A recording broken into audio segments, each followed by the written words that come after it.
Ito po si Kidsland Playpen. 6 big panels. Heavy duty po yan. Okay. So, kompleto po yung toys niya. Working po yung sounds. Okay. And then, meron ko siya kasamang lock. Itong kulay yellow. So, lock yan kapag ka pinagdikit-dikit mo na. Kaya meron po siyang butas dito. Okay. So, ito po yung details po ng playpen natin. Yan. So, pwede siyang hexagon. Yan. Buksan mo ito, babe. So, ito yung pinaka po yung door niya. Ayan. No crack, kaya hindi masakit gamitin. Walang crack, di ba? Nag-enjoy yung anak ko. So, marami siyang toys.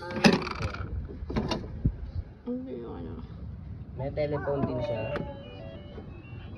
Ayan. And then, meron din siyang mirror. Hello? Ano yung latest?